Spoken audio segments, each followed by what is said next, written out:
Hello, everyone. I'm Brandon Lewis with the Tennessee Conservative News. You never know who's going to stop by the old Lewis home place for a visit. And tonight, we are honored to have Jody Barrett, state representative, here to talk about conservative issues that we know GOP primary voters like you care about. Jody, I'm glad you're here, buddy. Just happened to be in the neighborhood. Thought I'd swing by. Well, he's playing a golf tournament at Macklemore, and I was actually there a couple of weekends. Shout out to my friends Kelly and David. It's a beautiful place. You're going to absolutely love it. It's breathtaking. The facilities are nice. And so if I cared about golf, which I don't, I would really love to be there. Not for everybody. So I'm there for friendship, not for golf. But we're going to talk about a variety of issues, a couple of which are leadership in the Tennessee House, looking from a historical perspective about how conservatives have generally been treated. We're going to talk about some upcoming trial news and just how that's playing out in the House with member conversations. And finally, at the end, as you might imagine, I want to talk to Jody a little bit about illegal immigration and what has happened this session thus far, and maybe look at it in the framework of what has happened over the last 4.5 years. So to kick it off, Jody, tell me a little bit about what's going on specifically with your situation. I'm going to say some things. These are not Jody Barrett's opinions. These are Brandon Lewis's opinions. I appreciate the caveat. There you have it. And so over the last 4.5 years, I got into this reluctantly because of what they did to us during COVID. The legislature should have played its role as a separate branch of government and stopped all that from happening. There were more than enough constituents raising the alarm about what we now know to be true, and that is that Governor Lee, Cameron Sexton, and Randy McNally just about got it wrong on every issue. Social distancing, masks, shutting down the schools, shutting down businesses. It's amazing to me that people forget so quickly.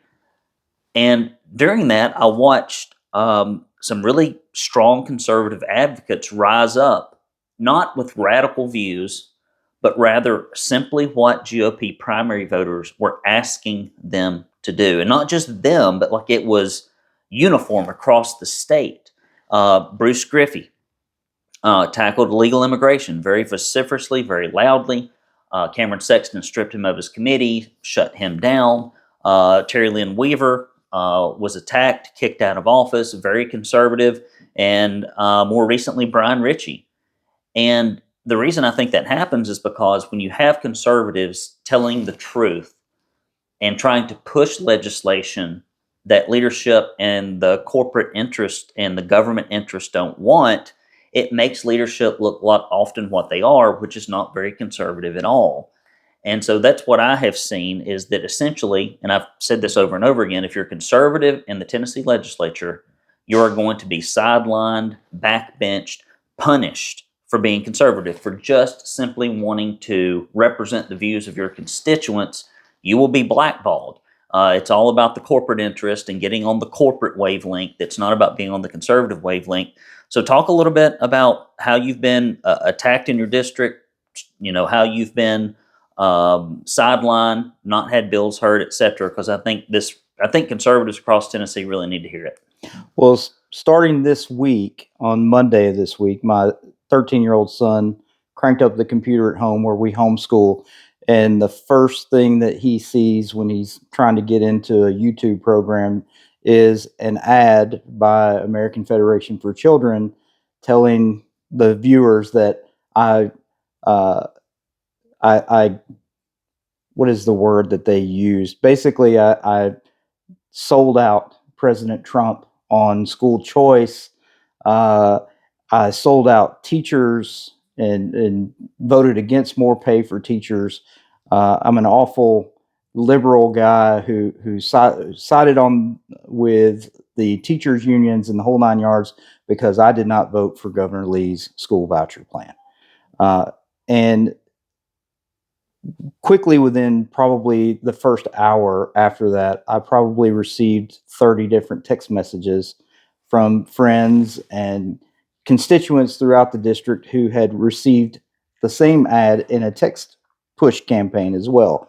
So this was the culmination of a whole series of events that probably went all the way back into November.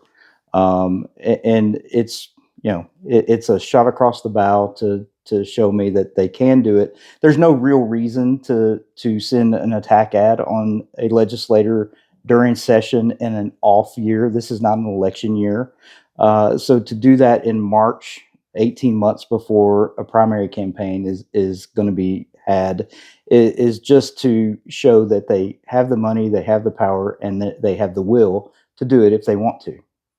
So, yeah, and you're absolutely right. I mean, this would not happen. American Federation for Children, which I used to think was a good organization, which I've now completely gotten away from. Because I'm a school choice advocate, but I don't think we should spend $22,000 giving away a $7,000 scholarship. I think that's fiscally irresponsible. Most conservatives did and would, except those that buckled and bowed to the pressure.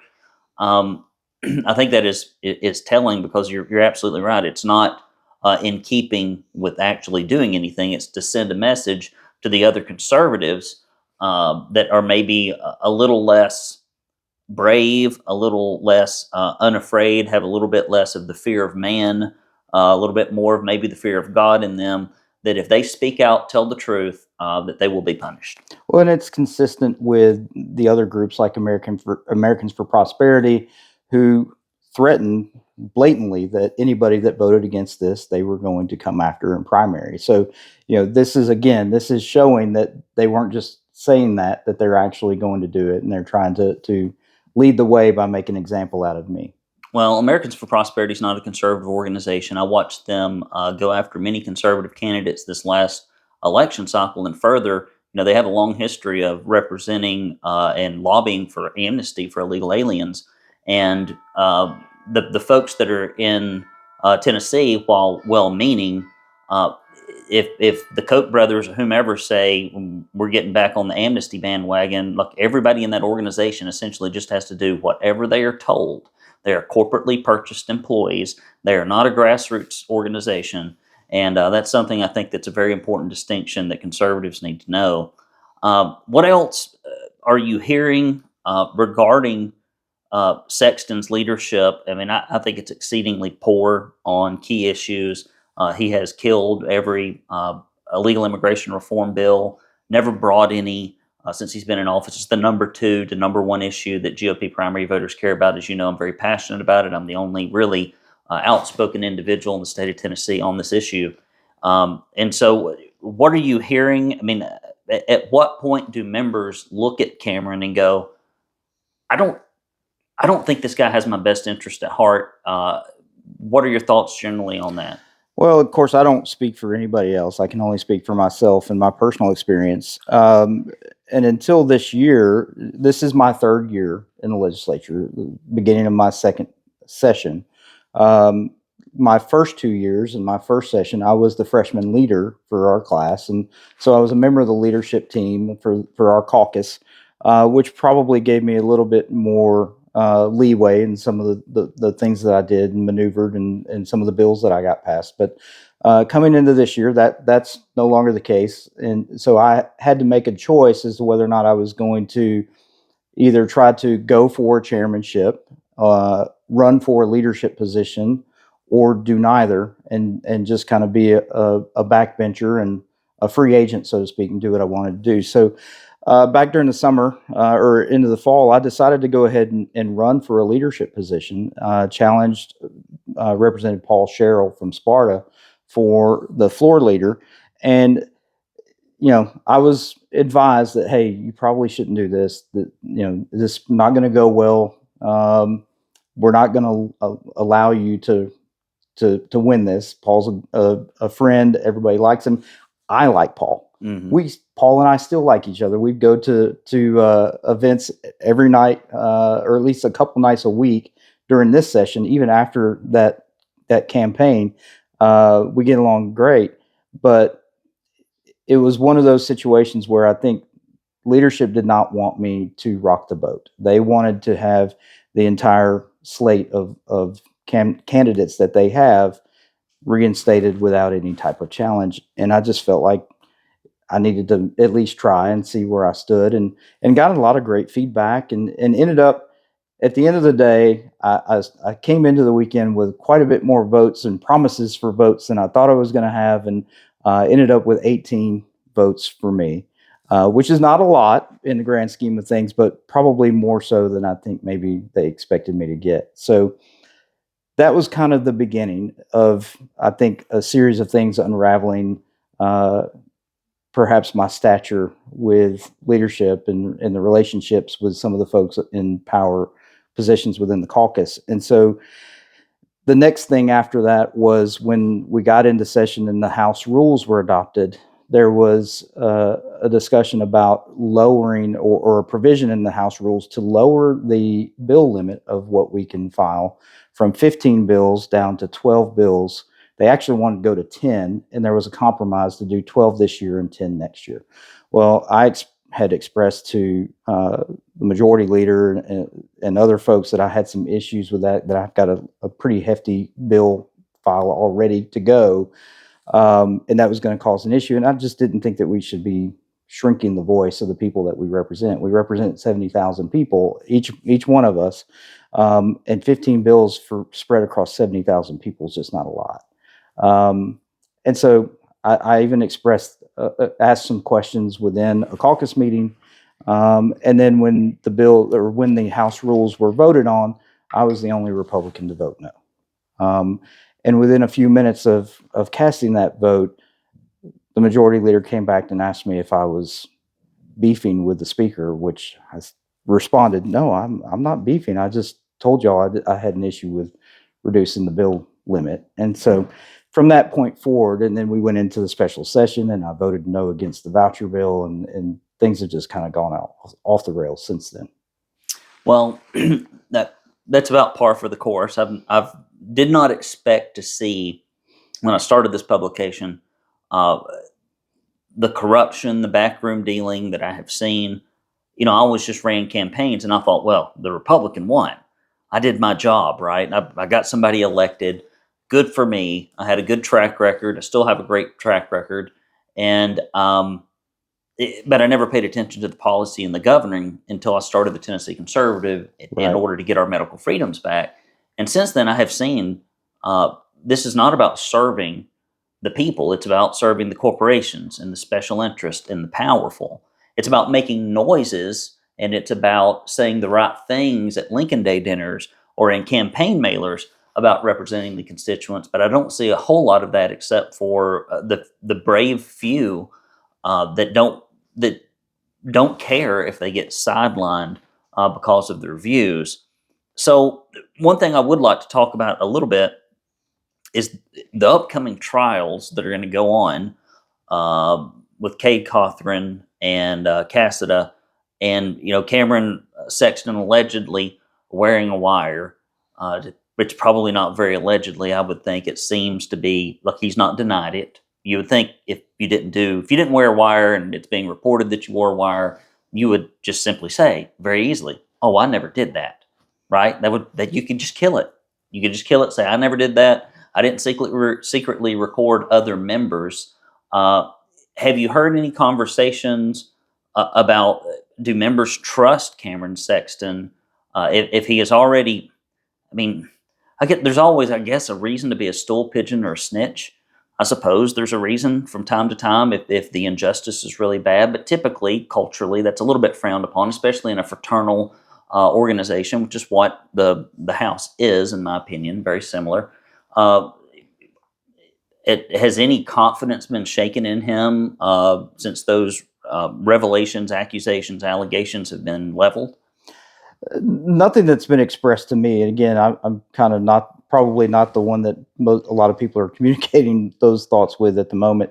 And I wasn't around when the transition happened from removing Casa and putting Speaker Sexton into his position. So I can't really speak to a whole lot of what happened through all of that. But as far as recorded conversations or things like that, I mean, I've had my own experience with that with a caucus meeting after the expulsion vote that was supposed to be a private meeting, that was recorded and then leaked to the liberal blogger Tennessee Holler, and which kind of went viral. Um, and so I had to deal with the fallout from that as well. So I think if you are a member, my advice to other members, and I've actually expressed this to the incoming freshman class and let them know, if you walk through Cordell Hall with any expectation of conversations being private, you're being foolish. And I don't mean that to say as everybody's wearing a wire or every conversation is being recorded, but more along the lines of, look, anything you say to someone else, there's a good chance that it's going to get repeated or it's going to get out there. So you really probably you're safer by just not trusting in anyone. Well, I agree. That's why people often think that if they get on the phone with me or if they talk to me, that I'm going to say something different than what I say to the camera, and I don't. That's a beautiful. I got a very terrible memory, and so It's easy. It's easier to just tell the truth. You just tell the truth, say the same thing, whether it's in public or in private. Somebody said, "Well, I can't believe you." Well, I've been saying it to everybody for a long time, Right. and so I think that is the best policy, generally speaking. Shifting gears a little bit to illegal immigration, because that's like my number one concern, not because it's Brandon Lewis's number one concern, but I have often, my goal with the Tennessee Conservative News is to be a conduit for your average GOP primary voter. And although the left-wing media, the Tennessean, the AP, the Chattanooga Times Free Press, Knox News Sentinel, they'll all represent the views that the average GOP primary voter has as if they are extreme fringe views, when in fact, when you poll people, survey folks, they're widely held. They're widely held by 70% of people. And there's not a whole lot of difference between GOP primary voters across the state. There's a very small subsection, maybe 10, 15%, but the rest of them are rather uniform. And one thing they're the most uniform on is stopping illegal immigration at the state level. And this session, I don't have time to go through the illegal immigration timeline, because every preventative measure has been killed by not Democrats but Republicans as long as I've been covering this topic. And this is something that just bothers me, because I think someone that has conviction and principles and a free testosterone score over 25 should be able to push through and be done with. But the corporations, the government schools, the lobbies, like, they've just completely capitulated to them on every single point.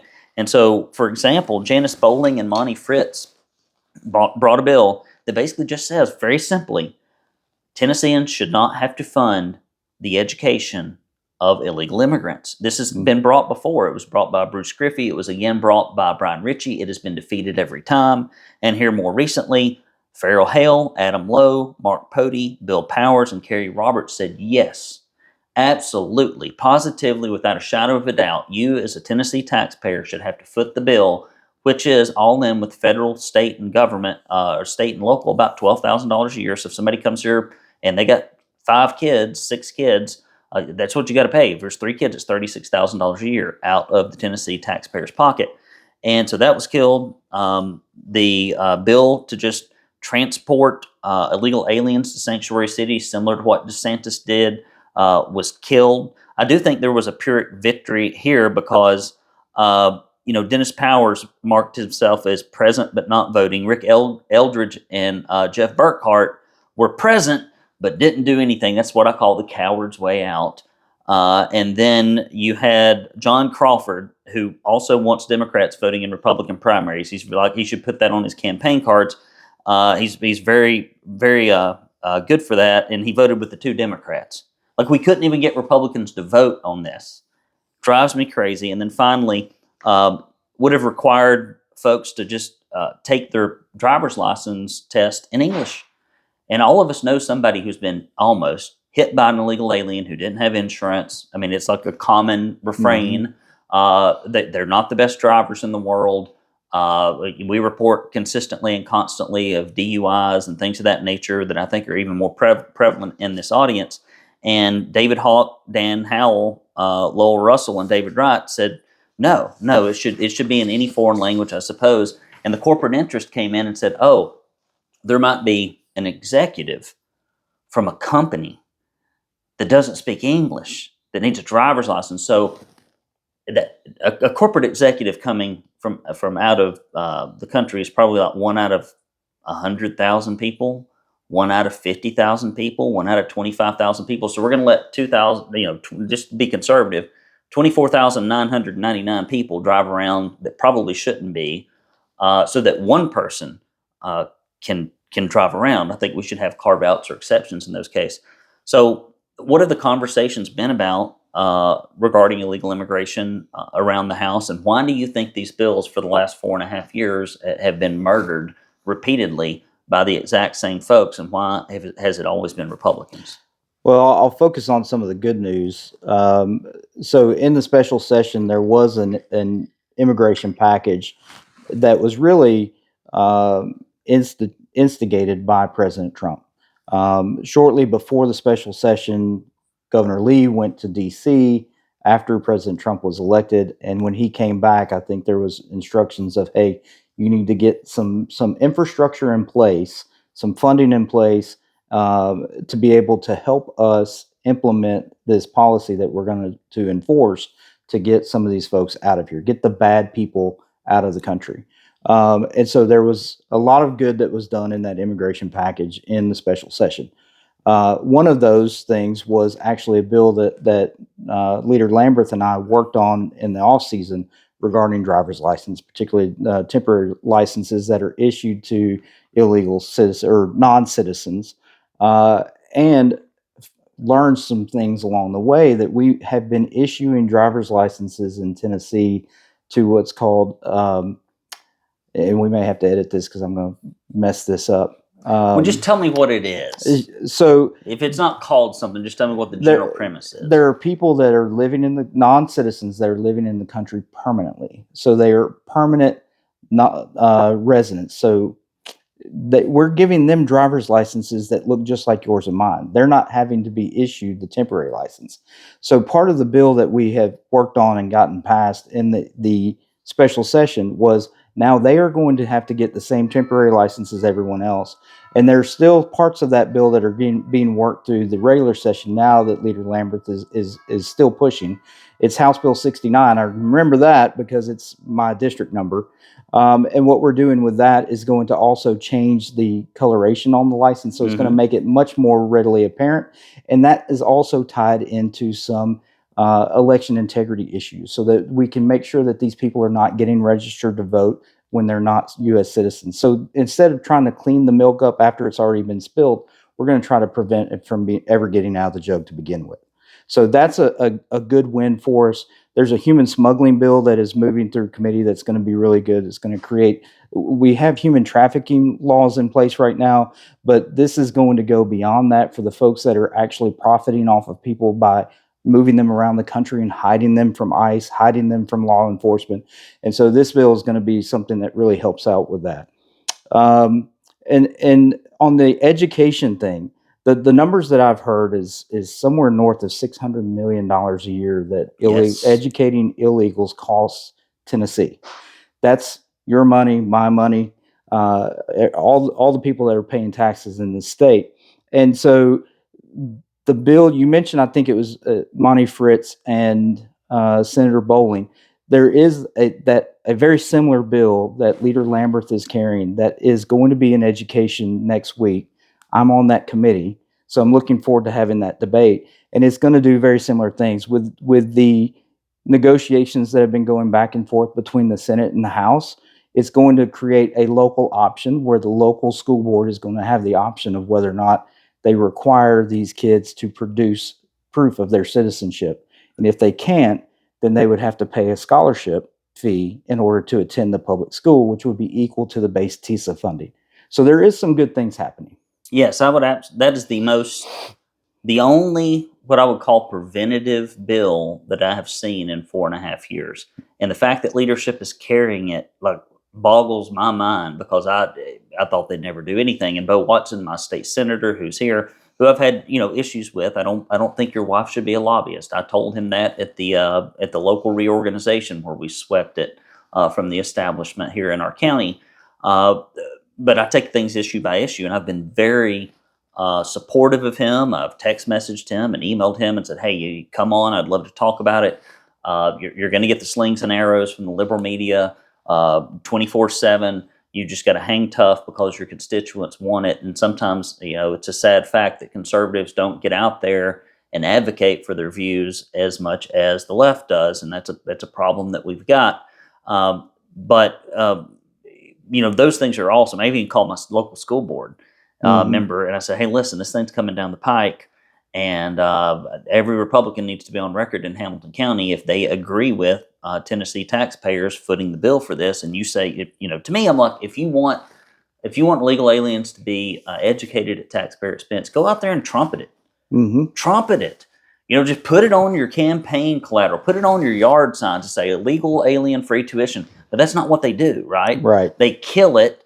They don't fix the problem, and they don't represent their constituents, and they don't even try to argue for it. They just ignore it, leave it alone. So we'll see. It is my job to try to push our local LEA to at least vote on this issue and then suffer the political consequences in the primary. So, Bo Watson, if you're out there watching, thank you, thank you, thank you, thank you 1,000 times over. If I can help you in any way on this issue, I'd love to. Other things that are going on, I know that Gino Bolso's Trump Act, Lord, I hope that thing gets through. I'm worried because it's got too many good things in it, which is terrible. I mean, you shouldn't have to say as a conservative, I'm worried about this not passing, because my biggest fear is always what corporate interest, who has funded 95% of leadership's coffers, which is what the numbers are. We did the Follow the Money report. That's not me throwing a number out. I wrote the book, How to Raise Money for Political Office. I know campaign fundraising like the back of my hand.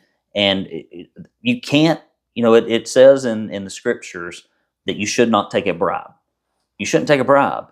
If you take enough bribes and you take enough bribes, eventually you will, whatever the briber is asking you to do, you will feel compelled to do and not necessarily represent your constituents.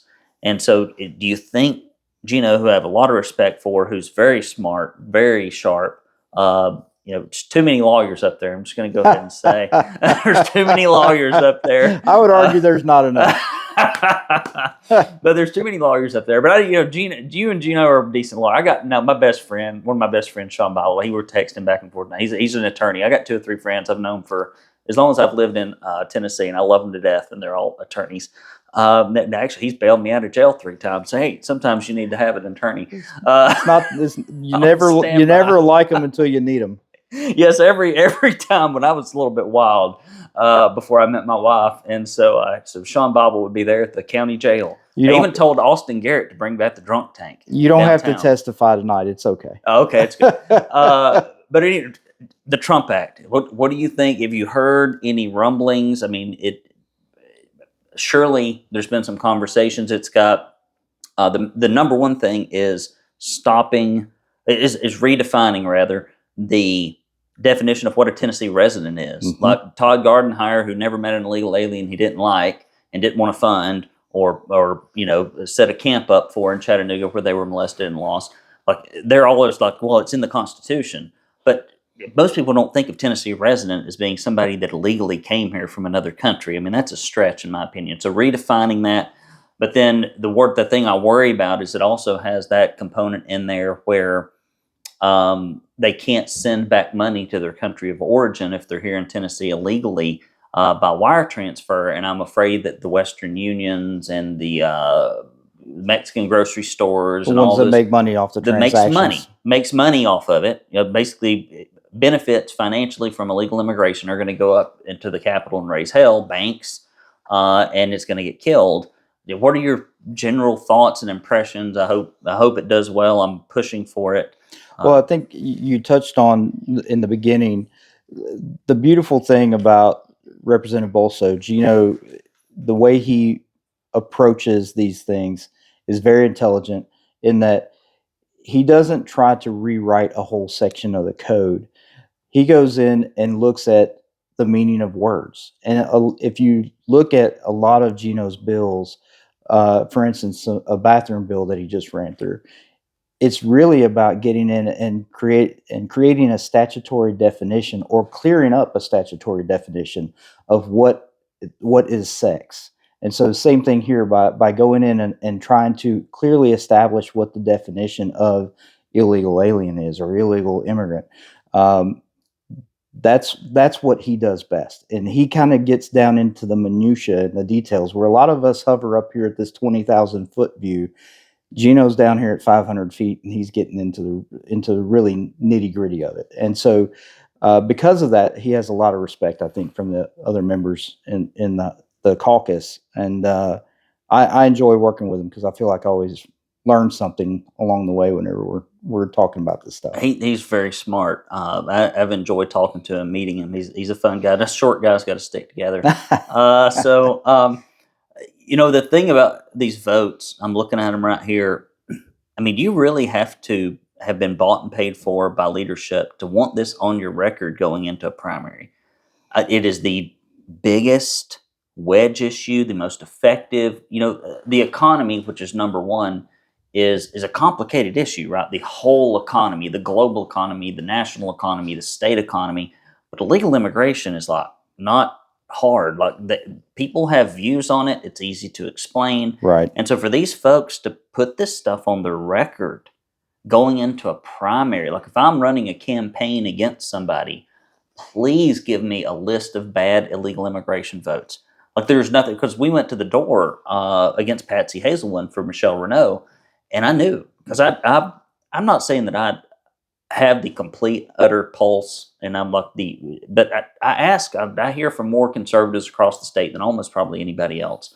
On a routine fashion, I engage with them. I hear their comments. They reach out to me, and when I went to the door and I said, she voted for sanctuary city, she voted for taxpayer funding of electric, you couldn't even get through the list. Right.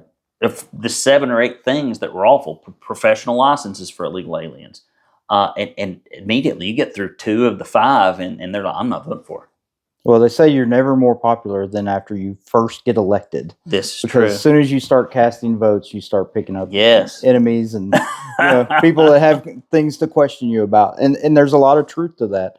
The education issue that we just talked about, I could easily argue, of course, a lawyer, I can argue both sides of anything, but I could easily argue the opposite side of that. I mean, it's an emotional issue, a Yes. heart issue. We're dealing with kids. How can you justify turning children away? What happens to those kids if we don't educate them? Are they going to fall into a bad situation? Are they going to end up in the court system? Well, ideally, they go home, is what we really want to have happen. And when I say home, I mean home to their home country. But you have to peel that back, the heart issue, and look at things logically. And that's why I say I think we could use some more lawyers up there, because lawyers have the ability to do that. We're kind of trained to do that. Let's look at the semantics. Let's look at what the words mean on the page, and let's pull the emotion out of this, identify the issue, and come up with a solution to the issue that is logical and makes sense. And so if you do that, and you do it while you're communicating clearly with your constituents and finding out and getting feedback what they want you to do, that's what, in my opinion, makes a great representative. You are doing what the people want you to do. You're their voice. You're saying what they would say if they were in the room. You're pushing the button that they would push if they were sitting in your chair. And I think where it becomes difficult for folks is if you start having that disconnect with your people at home. That's why I love social media. It gives me a direct communication line with folks. I get instant messages. I get, when I put a post out there, the comments and everything, I'll get phone calls and text messages offline, but seeing what the folks and what the reaction is helps me really gauge what's going on. It does, and it's more powerful than I think folks realize. It was interesting to me because I got to look at some internal polling data, several races this time around, 2 successful, 1 not, and I always thought, well, it's just a Twitter poll, right? Mm-hmm. It's just a Twitter poll. Well, these are just the politically interested people. And when I looked at the Twitter polls that we just throw up on the Tennessee Conservative News, and then I look at what the people are saying in the district that we paid $25,000 to get, It lines up. it's like 3 to 5 points. And I'm Hmm. like, I don't need to I don't need to spend $25,000 to know what the average GOP primary voter needs. I just need to post a Twitter poll. Right. And so what kills me is when you post these issues on social media and you ask voters for their feedback, and then leadership completely ignores it or goes in the opposite direction. I'm like, why? Why Well, not just serve the constituents and be done with it? and look, I think we've seen ever since 2016 when Trump Yes. ran, you can't really trust polls that much anymore, Mm-mm. depending upon how they're run Correct. and the If you, criteria that's yeah, being used. But uh, for instance, the school voucher, we had internal polling that was done. Our caucus was running internal polling into different districts, and a lot of that polling was coming back, or at least we were being told by the folks that were doing it that look, this is a issue that polls in your favor to vote for school choice. This is a 74% or an 80% deal in your district. Well, in my district, every communication I had, direct communication I had, I wasn't running a poll. I was talking to people and getting text messages and phone calls and going to church and running to people in the grocery store. It was 100 to 1 opposed. Like it was not a 50-50, 45, 40, it was 90-10 because opposed. you don't have. I may be speaking out of turn here, but your district does not have a whole lot of private school. Zero in my district that There's zero, qualifies for this. and so what Right.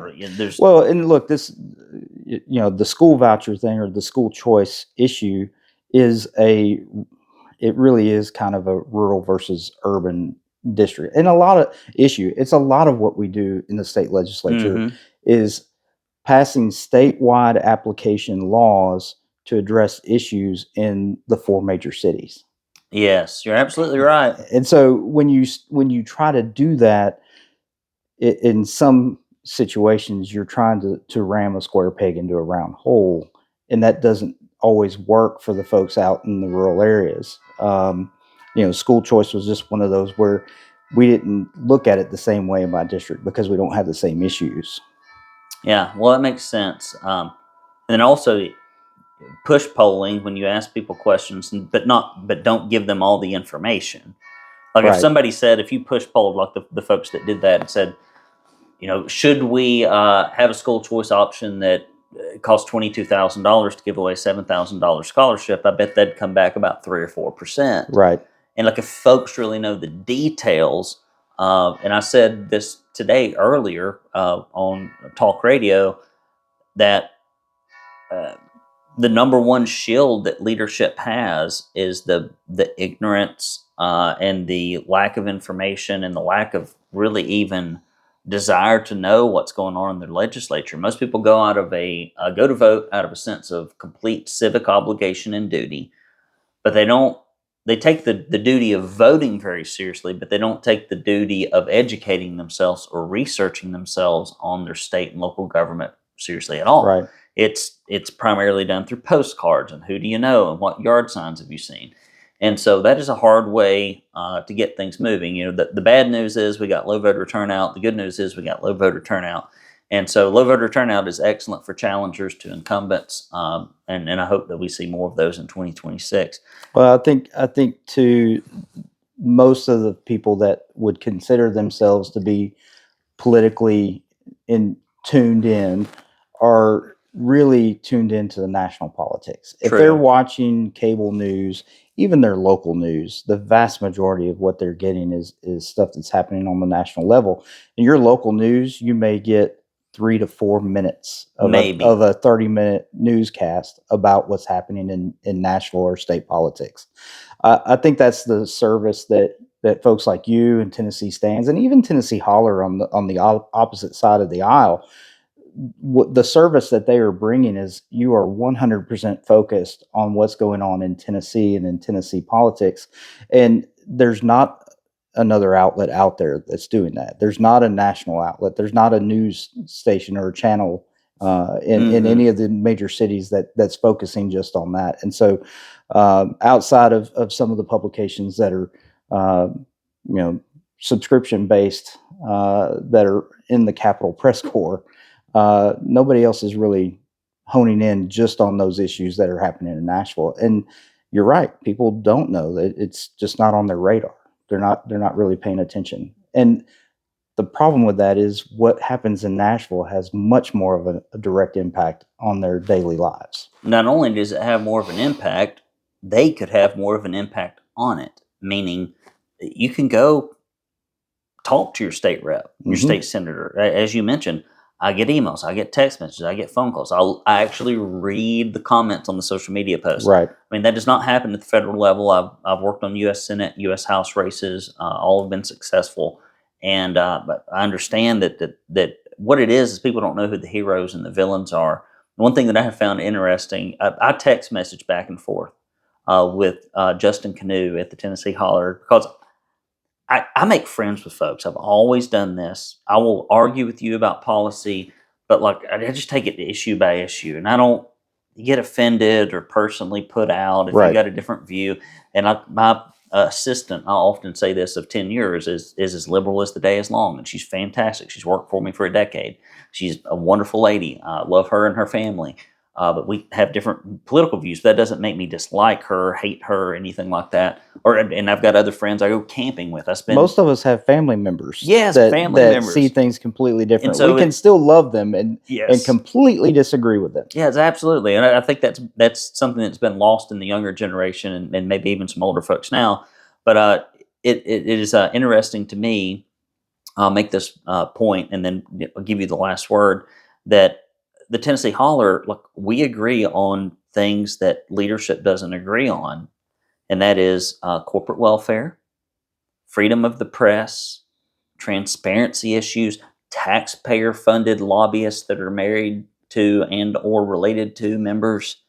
Like, it's funny to me that Right. the folks that are as far to the left as humanly possible have more in common with your average conservative, if you just ask them about those policies, than Republican leadership. And I think that is a huge disconnect.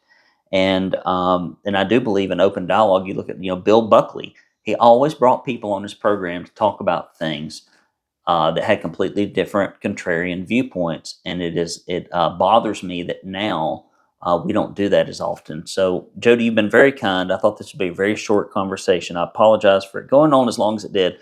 You've got an hour drive still. My over wife, to the my other wife mountain. likes to say I talk too much. So, Well, no, this is a shared problem.